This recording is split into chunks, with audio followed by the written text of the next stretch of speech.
Thanks, Absolutely. everyone. It's very exciting to be here again this year.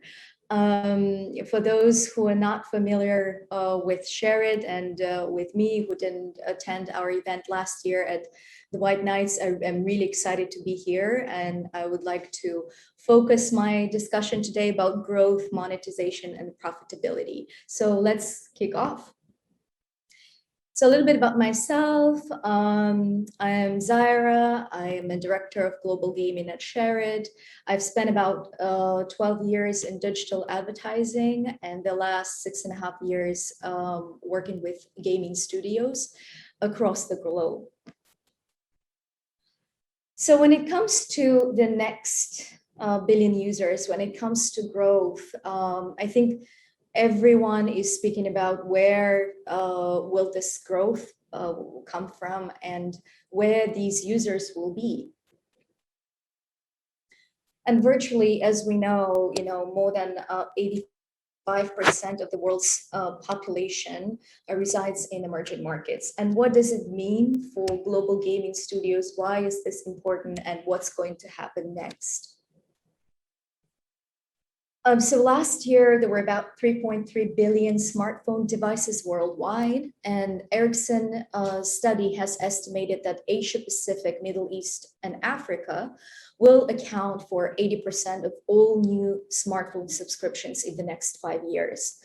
So again, why is this important? Do you know how to market your games to people in Asia Pacific, in Middle East, in Africa, how you can monetize your users in these countries? And I think the question is not to catch up with this trend, but be prepared for this trend now.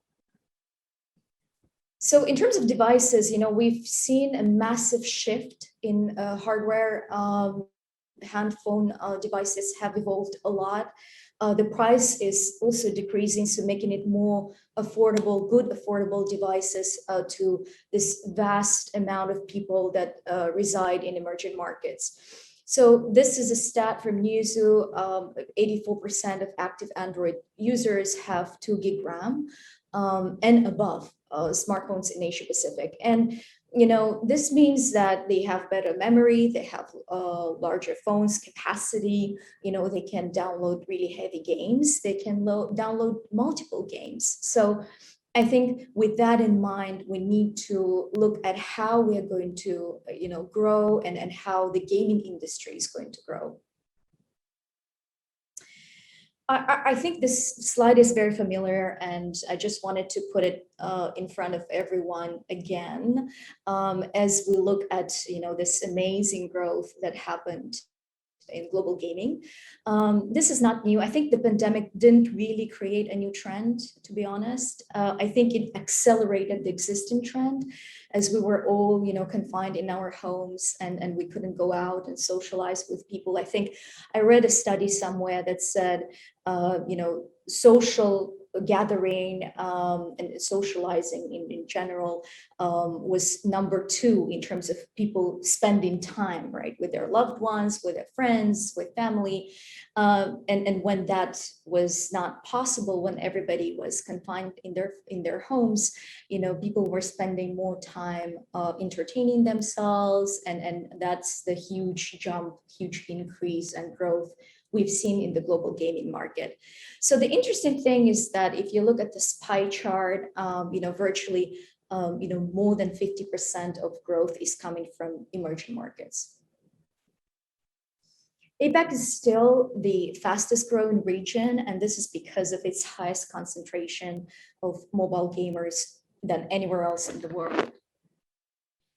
So what do we know about these people, right? I was born in the era of, static computer, and then I went to, laptop. I'm not disclosing my age, but that's how I evolved, like the static computer, the laptop, featured phone, advanced phone, smartphone.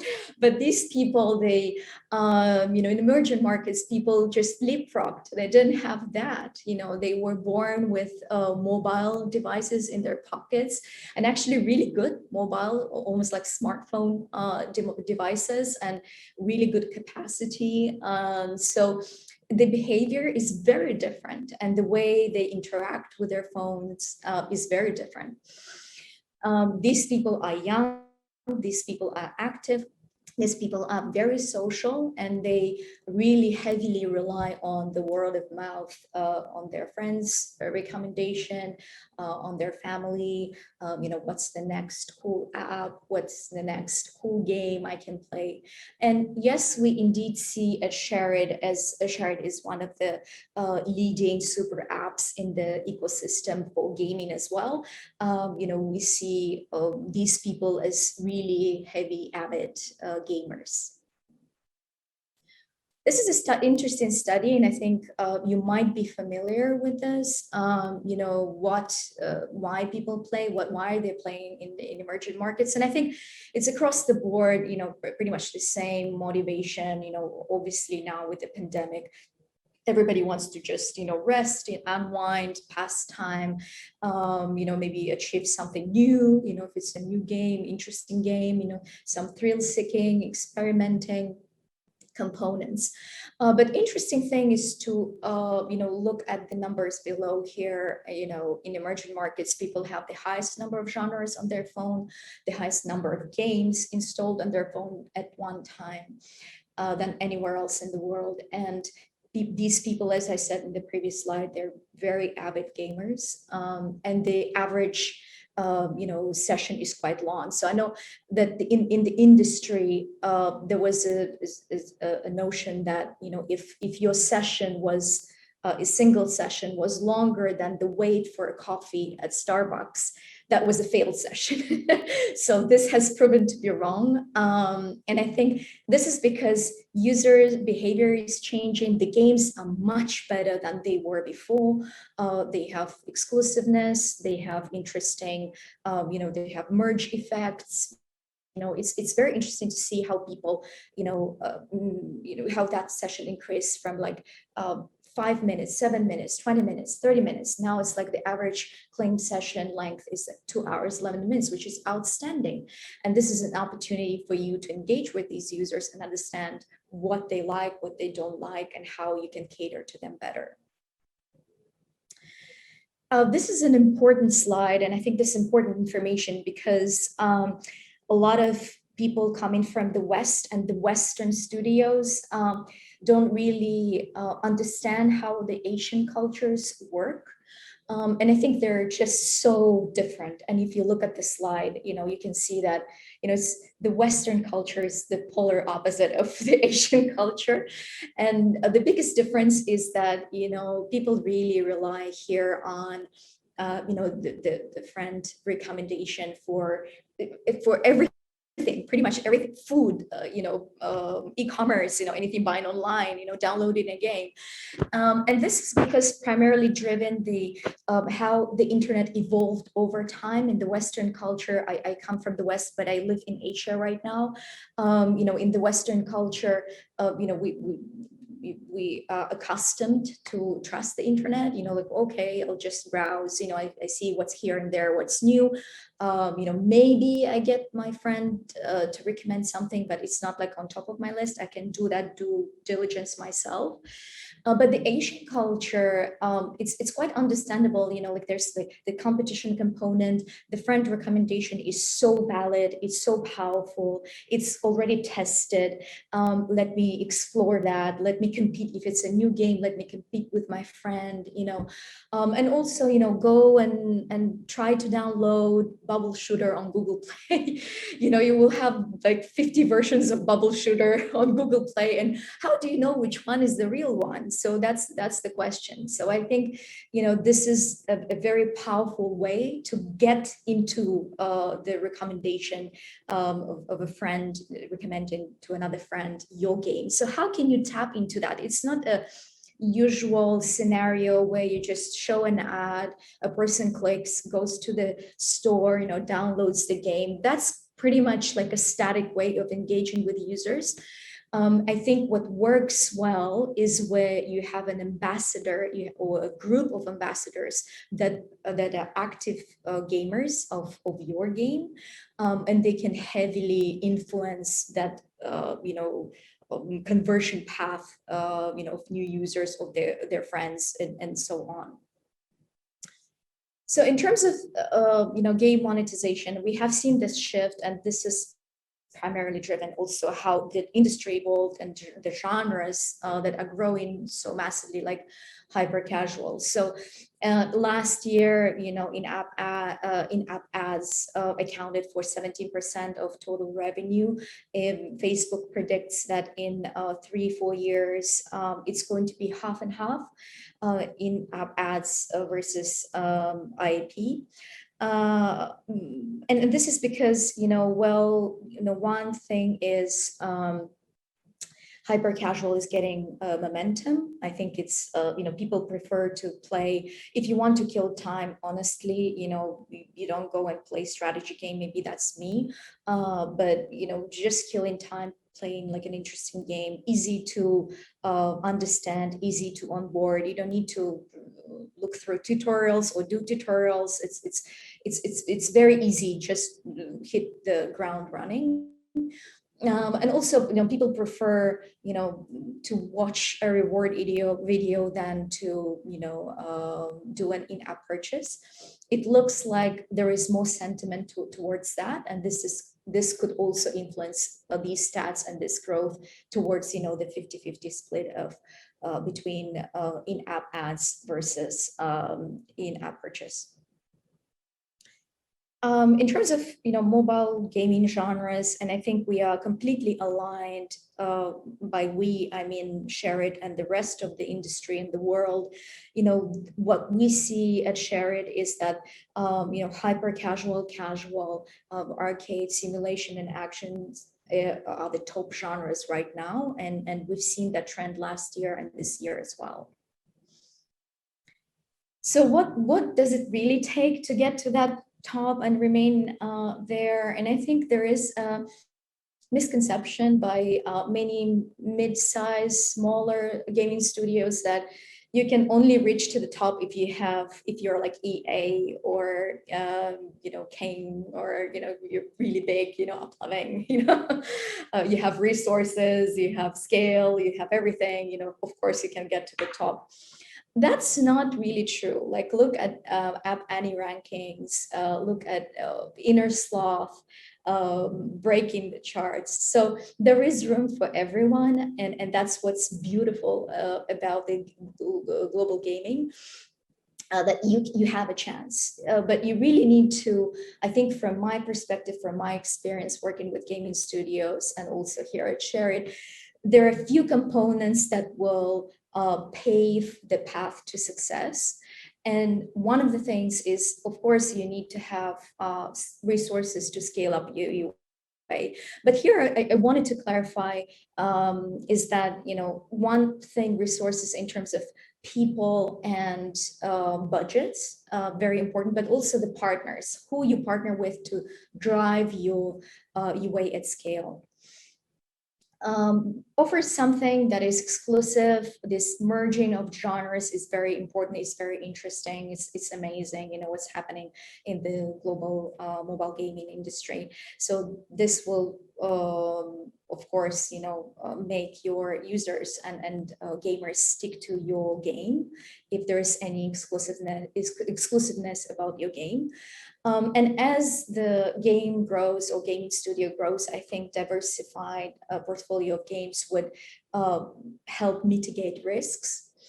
And of course, as you mature, genre mastery is a must, because you then know, what your users like, what they dislike. You really become an expert of your users, right? I remember, I had a chat with the head of UA at one of the biggest gaming studios, and I was surprised. We were having a conversation. I was surprised. He said, not everyone in the UA team, not even the product team, not everyone played the game from end to end, their own game. And that was so surprising, like how come you don't even, you never played your game, you don't even know what users go through in a single session, how will then how you iterate, this working, this is not working. I mean, if you just take bits and pieces of what's not working, what's the full picture. It was quite outstanding, the feedback. And I think not only it's important to play your own game and make sure that everybody in the UA team and the product teams know the entire game inside out, but also it's very important to play your competitors' games, right? So just set aside on Fridays, we're going to play our competitors' games. So this is very important to understand how you can grow the existing portfolio of games by understanding the user behavior, but also how you can monetize those users going forward. So we talked about growth and how you can tap into that massive growth. And I think SHAREit is one of the leading partners to take the game to masses.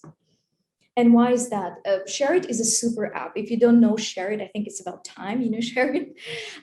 It's the biggest and the largest content distribution, file sharing, and gaming app with 2.4 billion users across the globe.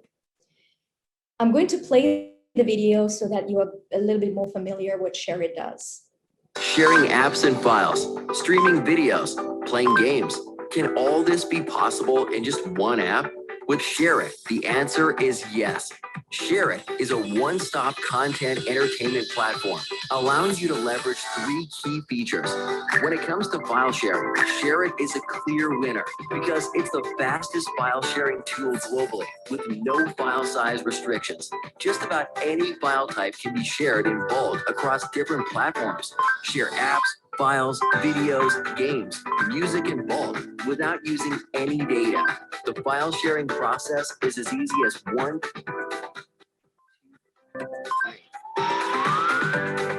and provides top-notch security and authenticity too. And the best part? No sign-in required. The app also features a wide variety of 2,500 mobile games for literally every type of user. Curated content, popular games, there's something in it for everyone. Join the SHAREit tribe to start enjoying the benefits.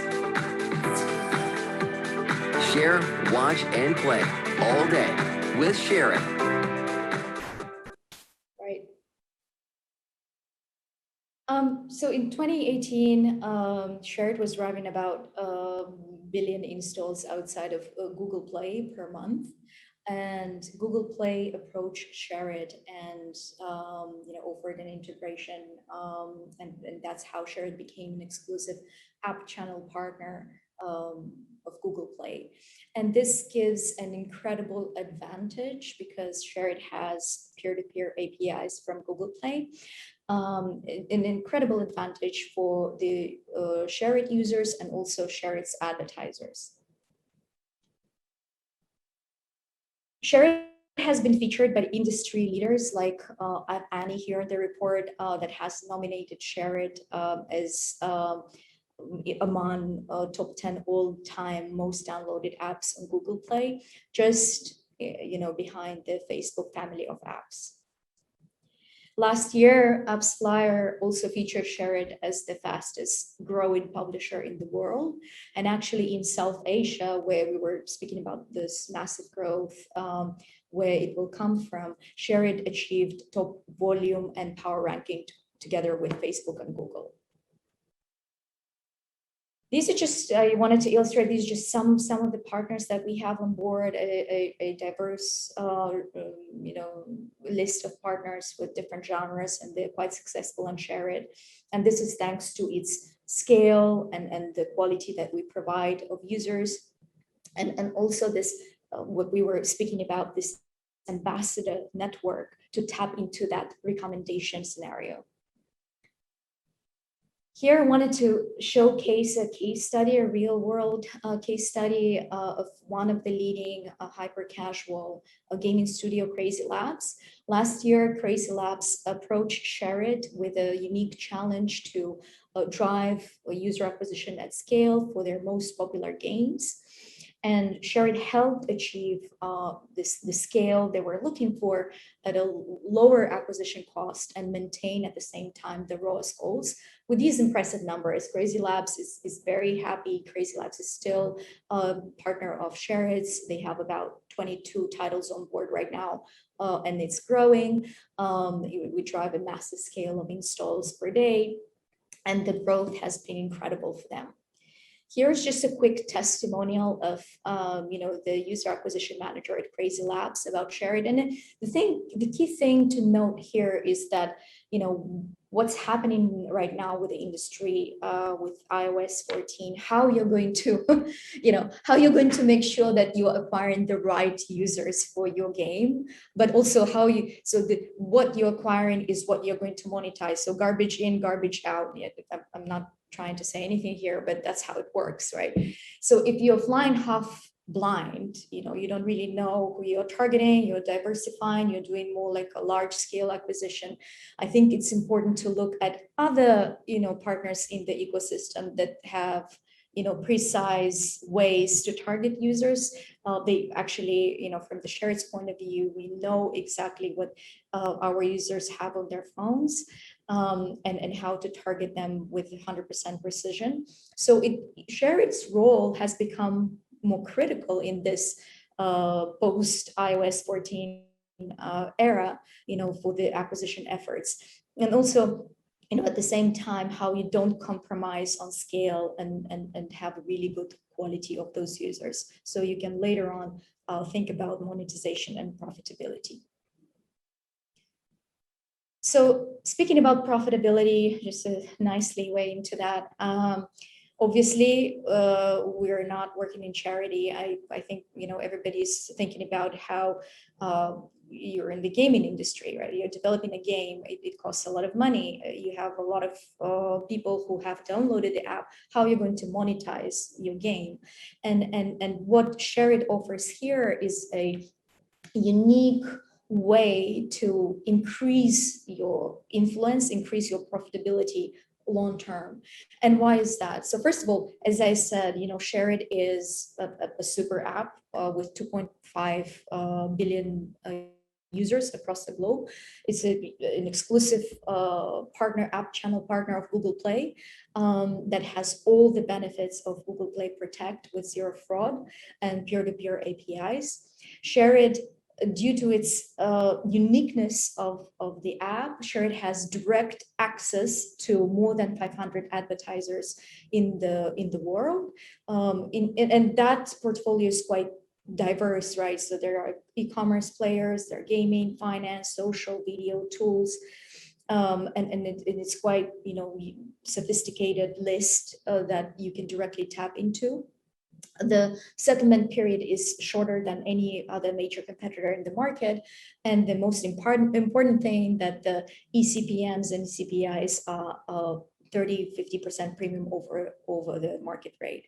So I think with that, it's time to think about, when we speak about, how we want to grow, how we want to help gaming studios grow, I think it's time to really look at what you have, what tools you have, what partners are there in the ecosystem that can help you achieve that growth and sustain your profitability, sustain your long-term success over time.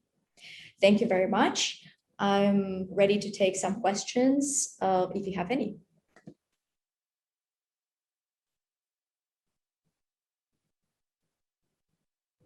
Thank you very much, Zaira. Now it was my problem with the microphone. I guess it's our fate today. That was a great presentation. Thank you so much. And yes, I do have a couple of questions. So first of all, you mentioned that you are based in Asia. Where is it now? So SHAREit is based in Singapore. I'm in Singapore right now. Singapore, it's an amazing city. I've been there once. Yeah, it's lovely. Speaking about Asian market overall, what is the primary source of app discovery in Asia? If you have it on the top of your head. Yeah, I think as I said in the presentation, and this what we have observed here at SHAREit, and overall I observed by being here, by living here for 7 years. I think this peer-to-peer recommendation, peer-to-peer advice, friend recommendation is really on top of the list, right? And this is not something that it's not new, to be honest, in digital, but it's so pronounced in Asia. So I think for what we see here and how it works here, it's much more effective. It's much more results driven if it comes from someone who you know, who you trust, and not someone who's trying to sell you a message, right? Nobody likes sellers. Sure. So so I think in that sense, a friend could be a good, a good source of information, a trusted source of information to explore new things. And I think Asia in general, and maybe emerging markets in general, rely more on that rather than someone telling them, knocking on the door and telling them, hey, look what I have. Right. And also, you mentioned, like smaller teams that are looking for the ways to become successful. Sometimes they don't have big budget to spend on UA, right? And if they can somehow utilize their word of mouth, that's not only great help, but also, saves money. Yeah, I think, like for smaller studios, I would say, pick your battles. You cannot go after everything. Sure. Just go after one thing that will have the highest impact on your business with the lowest cost. So Sure. how can you do that? Like it's really important to and the good thing, the advantage that the smaller studios have now compared to like 5 or 10 years ago is that there's so many options right now. There's so many interesting partners. There's so many players out there that can really take your game to the next level, and you don't really need to have a robust operations behind that. So that's why I think it's very important who you choose to partner with to scale up your operations. And it's very important to pick one thing, like, hey, we're going to focus 100% on this, and as we grow, we will do something else. We will add more things, but this is kind of the setting.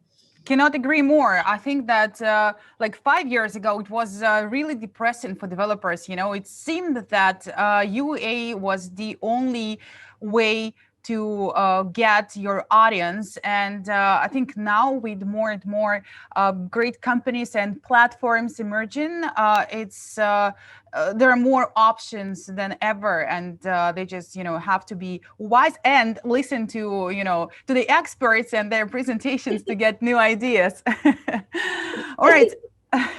Post iOS 14, I think this is a good thing that is happening in the industry, because it's forcing everyone to be creative and open their eyes and see what else is out there. Yeah. So and sort of be creative and find the channel that works for you, the partner that works for you, and it doesn't have to be the usual list, right? So I think that's the key message, that you have an option, you have a choice, a proven choice, and also there's so much more, to it than, as we said, like a few years ago. Absolutely. And I think that's one of the reasons people are in the gaming industry, because, it allows you, it makes you be creative and look for new ways and find your own path. And well, I guess with these inspiring words, we have to finish with them, letting developers do that, what we just discussed. And thank you once again for the amazing presentation. Thank you very much. I'm very, very happy to be here. I will remain here for the rest of the conference online.